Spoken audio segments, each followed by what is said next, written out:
Puji Tuhan saudara sekalian, saya berharap saudara di rumah sehat-sehat dan dilindungi Tuhan dan diberkati Tuhan. Dan juga harus kita juga jaga kesehatan kita ya. Tidur dengan yang cukup, tolong cuci tangan dengan sabun, keluar pakai masker, makan makanan yang bergizi dan olahraga. Please, please, please. Okay, God bless you. Hari ini kita mau sama-sama enjoy firman Tuhan. Dan saya akan minta Johnny sama-sama berdoa dan sambil akan baca firman Tuhan. Silakan John. Segala puji syukur hanya bagimu Tuhan, Engkau Allah yang sungguh baik, yang selalu pelihara hidup kami setiap anak-anak-Mu Tuhan. Kami bersyukur pagi hari ini buat kehidupan, buat napas hidup yang Tuhan berikan bagi kami. Kami mau buka hati kami mendengarkan firman Tuhan yang akan disampaikan oleh hamba-Mu bagi kami. Urapi dan pakai hamba-Mu, sehingga firman Tuhan yang kami dengarkan menjadi kekuatan bagi kami sepanjang hari ini. Di dalam nama Yesus kami berdoa dan mengucap syukur. Haleluya. Amin. Puji Tuhan, saudara sekalian, di dalam pandemi ini banyak sekali orang yang menghadapi masalah kesulitan dalam kehidupan dia.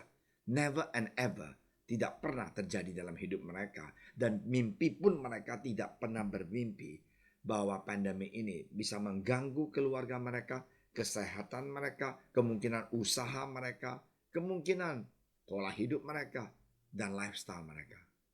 Nah, hari ini banyak orang mencari organisasi membantu ataupun pribadi membantu atau apapun. Tapi kita mau lihat, sebenarnya sebelum kejadian ini semuanya ini, Alkitab telah mengatakan kepada kita sebagai seorang Kristen apa yang harus kita lakukan. Nah, silakan baca firman Tuhan, Sam, ya, yang di Roma 12 ayat 13. Roma 12 ayat ke-13. Bantulah dalam kekurangan orang-orang kudus dan usahakanlah dirimu untuk selalu memberikan tumpangan. Bantulah orang. Bantulah orang. Dan yang kedua apa tadi? Silakan sekali lagi.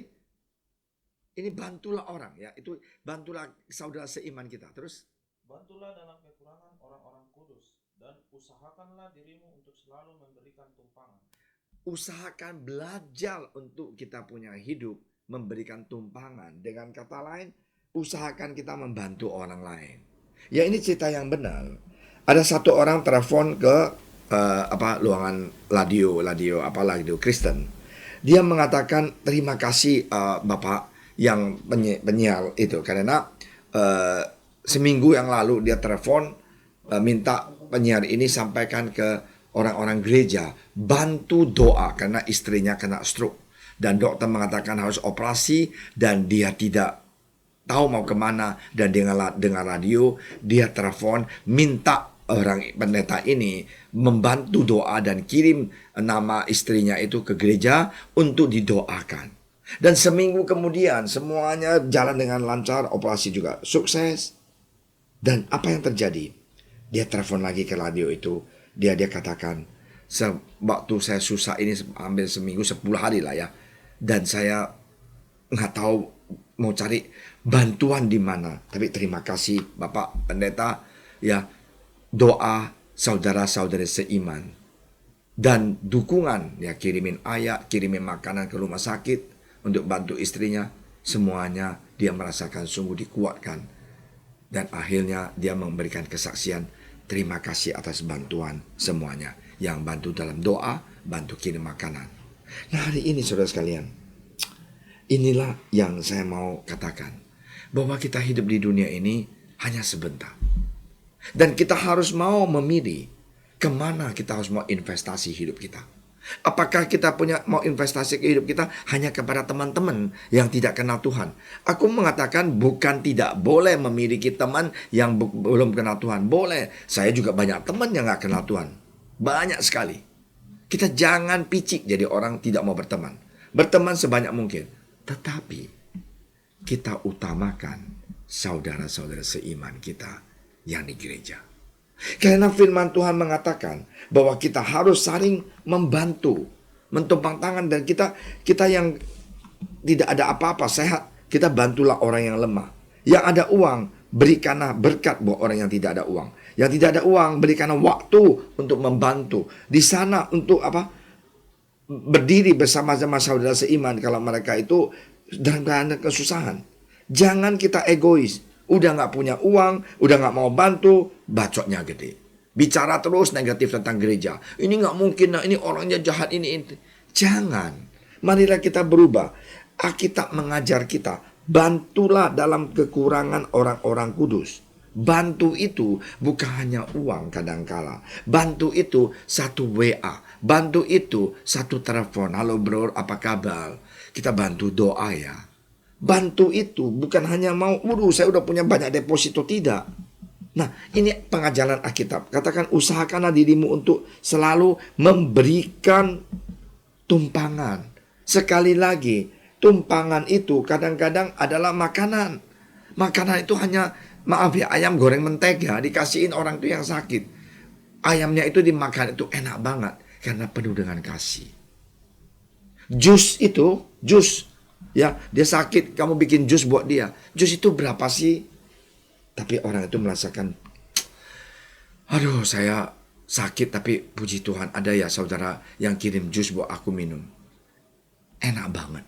Nah saudara sekalian, gereja adalah tempat di mana kita mendapat kekuatan.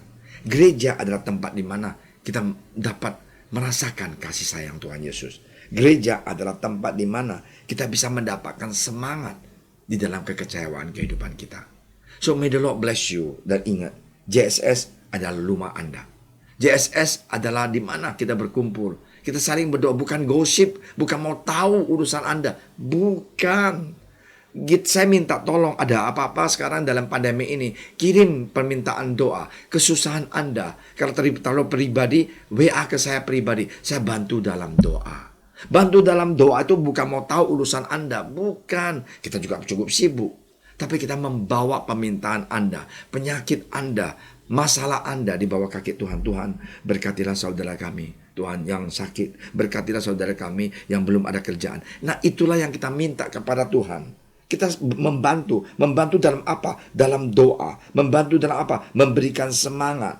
Nah inilah yang harus kita sadar. Di dalam kehidupan kita, kadang-kadang kita nggak bisa alone. Kita nggak bisa sendirian. Kita butuh partner, kita butuh saudara seiman.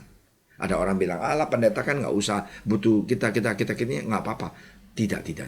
Saudara sekalian yang ada di gereja, berarti sekali buat seorang pendeta. Kalau seorang pendeta yang sombongnya, saya kan pendeta besar, saya tidak butuh jemaat. Sorry ya, pendeta itu saya tidak akan respect. Dan saya tidak percaya. Kita pendeta juga butuh doa dari jemaat. Kita pendeta juga butuh kasih sayang dari jemaat. Waktu kita dalam kekecewaan, kesusahan, jemaat juga bisa membantu kita. Waktu mama saya sakit kena cancer di Guangzhou, saya dalam kesedihan itu saya dapat satu WA, saya masih ingat dari saudara-saudara saya, Pastor Amin, kamu telah membantu ratusan orang melewati kesusahan mereka. Sekarang mama sakit, kita bantu dalam doa ya. Hanya segitu aja, saya nangis loh. Saya nangisnya kenapa? Rupanya saudara seiman juga begitu mencintai saya dan mau sama-sama bantu saya menghadapi penyakit mama. Ya, may God bless you. We love you, and kita tahu bahwa JSS adalah keluarga kita. Kita berdoa. Tuhan Yesus, terima kasih Tuhan atas kebaikan Engkau, kasih sayang Engkau, bantuan Engkau Tuhan untuk kami Tuhan dan juga brother sister kami. Tuhan yang dalam kesusahan, Tuhan Engkau pakailah kami Tuhan untuk bisa menjadi berkat. Tuhan Yesus, bantu mereka dalam kekurangan Tuhan dan memberikan semangat buat mereka yang kecewa. Terima kasih ya Bapa. Dan Engkau juga berkati yang sakit Tuhan, cepat sembuhkan mereka dalam pemulihan supaya mereka cepat-cepat sehat kembali. Terima kasih ya Bapa. Kami serahkan bangsa negara Indonesia di dalam nama Engkau Tuhan Yesus. Haleluya. Amin.